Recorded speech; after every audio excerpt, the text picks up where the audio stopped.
여러분 안녕하세요. 재무회계 이론편입니다. 이번 시간에 여러분하고 배울 내용은 비용입니다. 비용 계정에는 어떤 것이 있는지 살펴보도록 하겠습니다. 자, 매출원가가 있습니다. 매출원가는 그렇죠. 재고자산의 원가를 얘기하는 거죠. 그러면 상품을 판매했을 때 상품에 대해서 원가, 사갖고 온 가격이 있을 거잖아요. 그걸 매출 원가라고 이야기합니다. 그리고 제품은 만들었을 때 원가가 있겠죠. 그래서 그거는 제조 원가라고 이야기합니다. 자, 상품을 좀 살펴볼게요. 상품 매출 원가, 판매된 상품의 뭐라고요? 매입 원가. 그렇죠. 상품을 사갖고 온 원가, 그게 상품 매출 원가가 되는데 요 식은 여러분이 좀 잘 외워두세요. 네, 별 몇 개? 한 5개 칠까요? 네, 이렇게 5개 쳐보세요. 네, 중요합니다.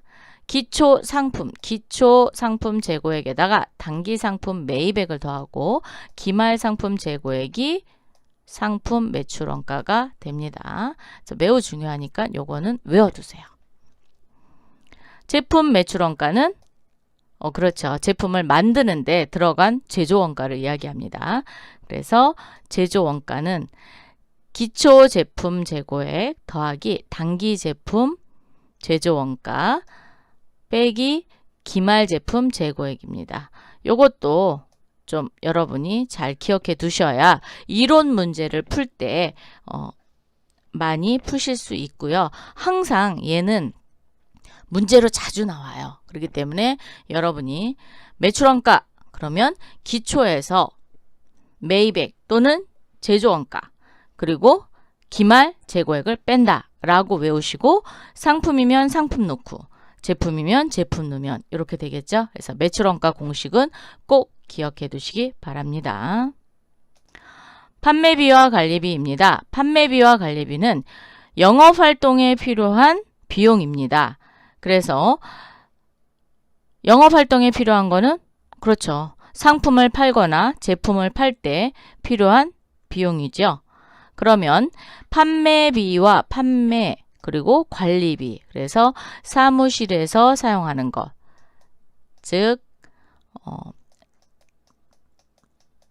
사무실 쪽에서 사용하는 비용을 판매비와 관리비라고 그러고 또 그러면 제조 공장에서 만드는 거는 제조 공장에서 사용하는 비용은 제조 공장에서 사용하는 거는 뭐라고 할까요?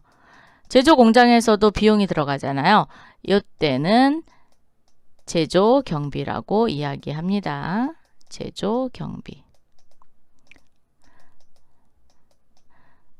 그래서 판매비와 관리비를 살펴보고 얘는 800번대 경비를 쓰고요. 제조 경비는 그렇죠.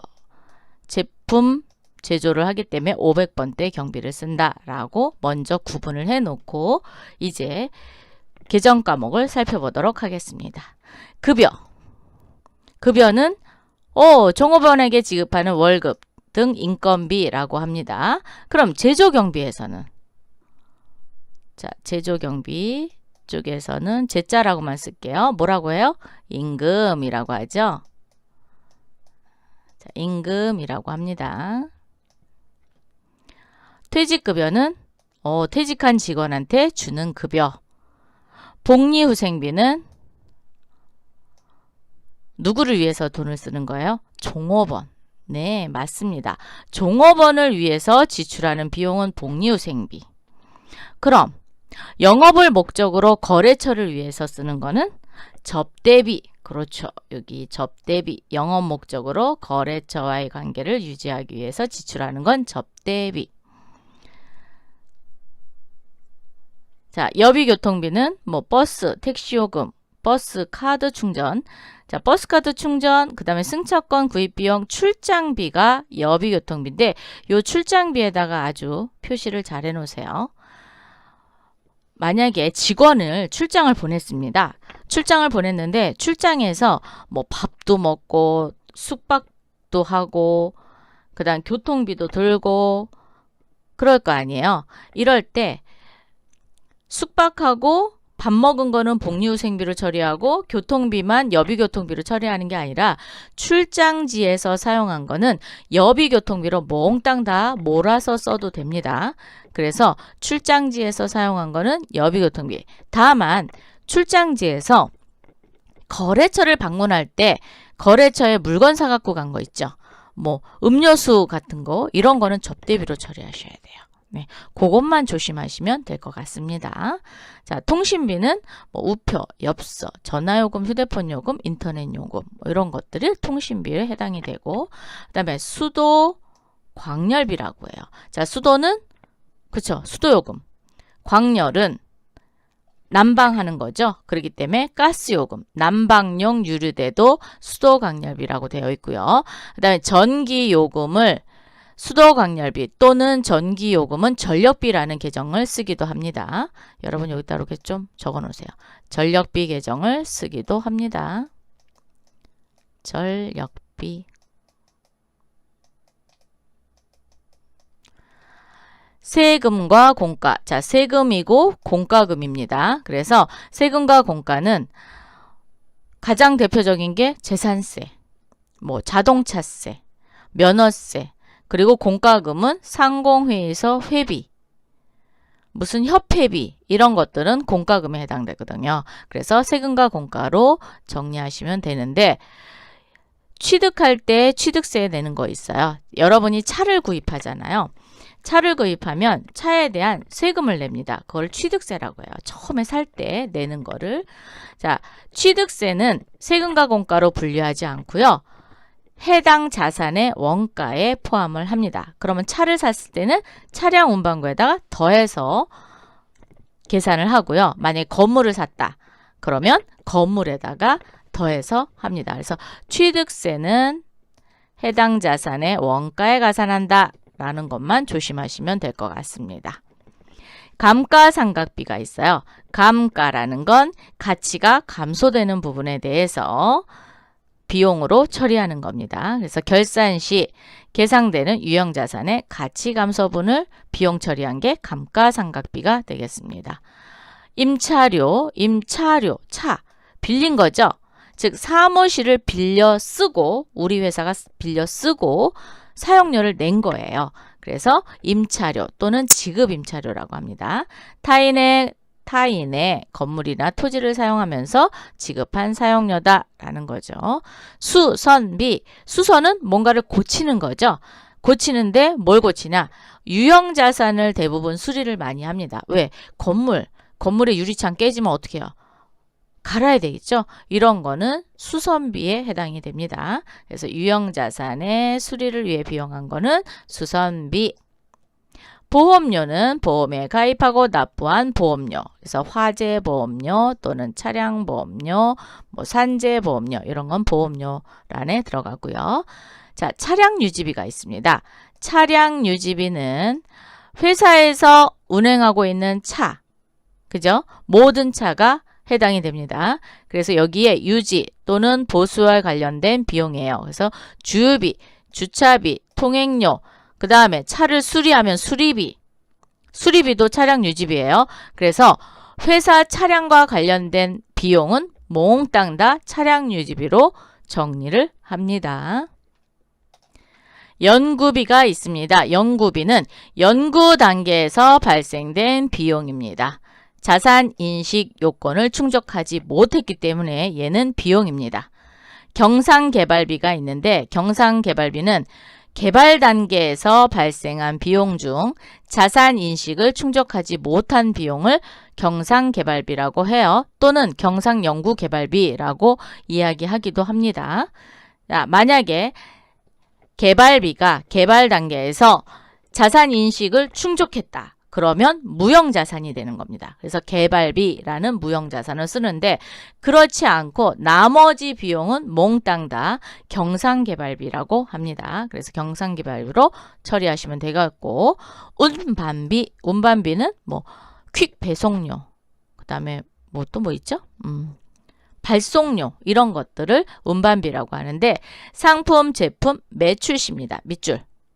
매출시 운임입니다. 다만 상품을 사갖고 오거나 원재료를 살 때, 자, 매입할 때 운임이 들었다. 그럼 얘는 매입원가에 포함이 돼요. 그래서 상품, 원재료, 매입 과정에서 발생한 운임은 어디에 포함해요? 재고자산 매입 원가에 가산, 즉 더한다 라는 거죠. 그래서 상품이나 원재료를 사갖고 왔을 때 발생한 운임은 매입 원가에 포함. 교육훈련비는 종업원 교육할 때 필요한 비용. 도서 인쇄비는 도서, 책이죠. 인쇄는 복사 이런 거죠. 자, 그래서 뭐 서류를 복사한다든가 뭐 고무인, 도서 구입, 신문, 정기간은 구독비 이런 건 도서 인쇄비. 자, 소모품입니다. 소모품 있고 소모품비가 있어요. 자, 소모품은 재고자산입니다. 여러분. 재고자산이에요. 그런데 빗자가 붙으면 비용입니다. 자, 빗자가 붙으면 비용이다. 그래서 업무활동과 관련하여 각종 소모성으로 지출되는 거, 종량제 봉투, 뭐 청소용품 이런 것들이 소모품비에 해당이 됩니다. 자, 수수료 비용은 용역을 제공받고 지급하는 수수료인데 수수료 비용에서 가장 많이 쓰는 게 은행 수수료예요.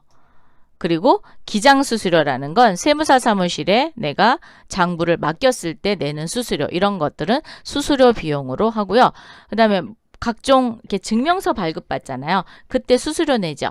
그래서 재증명 발급 수수료 이런 건 수수료 비용으로 정리한다.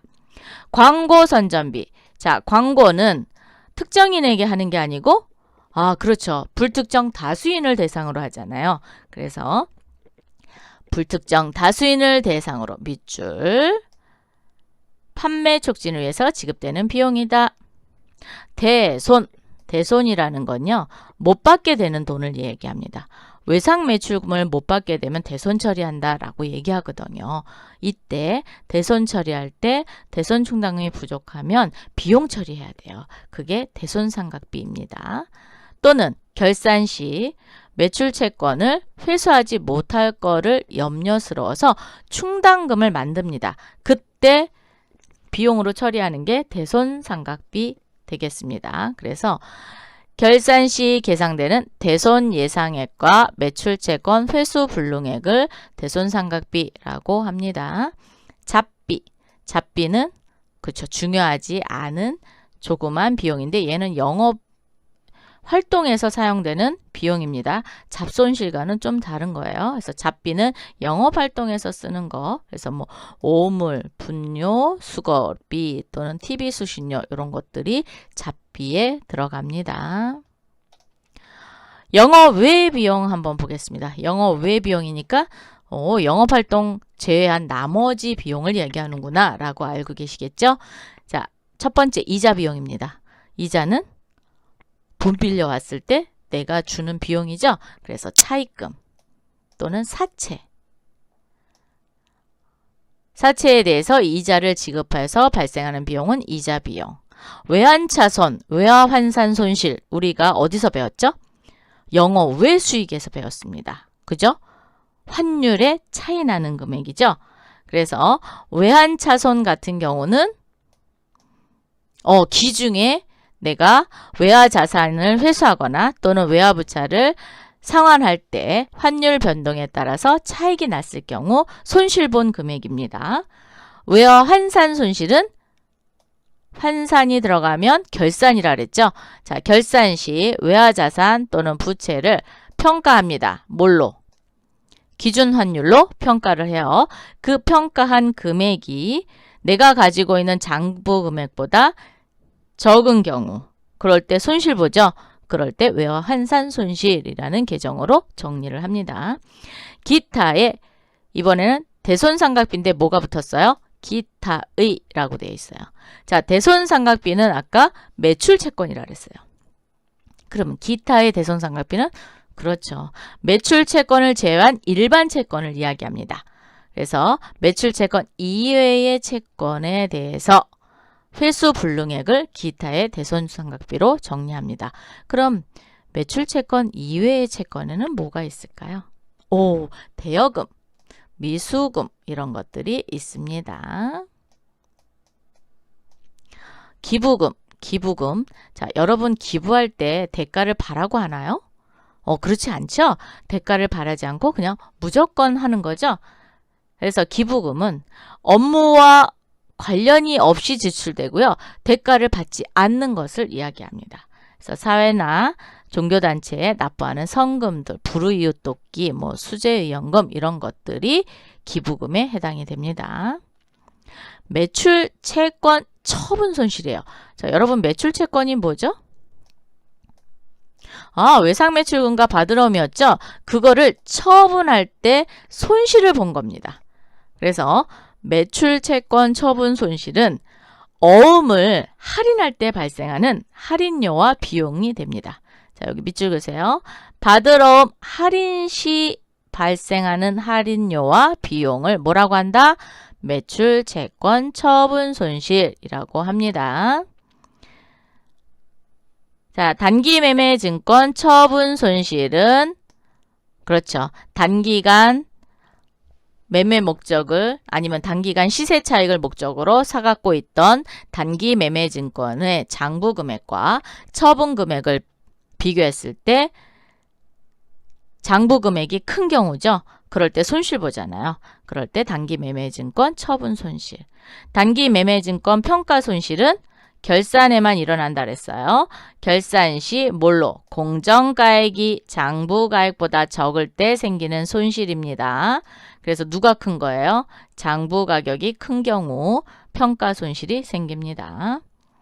재고 자산 감모 손실. 자, 감모라는 거는 부족하다라는 거죠. 그죠? 뭐가 부족하냐? 실제 수량이 파손, 훼손, 도난 등의 이유로 장부상의 수량보다 부족한 경우인데요. 밑줄 그으세요. 원가성이 없는 경우에 발생하는 손실이 되겠습니다. 원가성이 있다. 그럼 매출원가 쪽으로 들어가는데 원가성이 없는 경우에만 재고자산 감모 손실로 정리가 됩니다. 재고자산 감모 손실. 감모. 없어진 거구나 라고 생각하면 장부의 수량보다 부족한 경우 생성되는구나 라고 이렇게 연관지어서 계정 과목의 뜻과 계정 과목을 외우시기 바랍니다. 유형자산 처분 손실은 그렇죠. 장부 금액 이하로 팔았을 때 손실 봤죠? 그랬을 때 유형자산 처분 손실입니다. 잡손실, 영업 이외 활동에서 생기는 적은 손실을 잡손실로 처리합니다. 재해손실은 불나거나 또는 수해로 입어서 손해보는 거죠.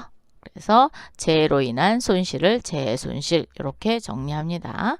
법인세 비용은 법인의 소득에 대해서 내는 세금이 되겠어요. 법인세 비용. 그럼 법인 소득에 대해서는 법인세 비용. 그럼 개인은요? 개인 사업자는 소득세 비용으로 처리합니다. 또는 소득세로 처리해요. 자, 이렇게 해서 영업의 비용까지 살펴봤습니다. 이렇게 해서 이번 시간까지 계정 과목에 대해서 즉 재무상태표 계정과 손익계산서 계정에 대해서 간략하게 다 살펴봤습니다. 이제 다음 시간부터는 우리가 드디어 뭐를 하냐면 분계를 한번 해볼 거예요. 그래서 여러분이 회계 처리를 할 때 어떻게 처리하는지 그런 거를 살펴보도록 하겠습니다.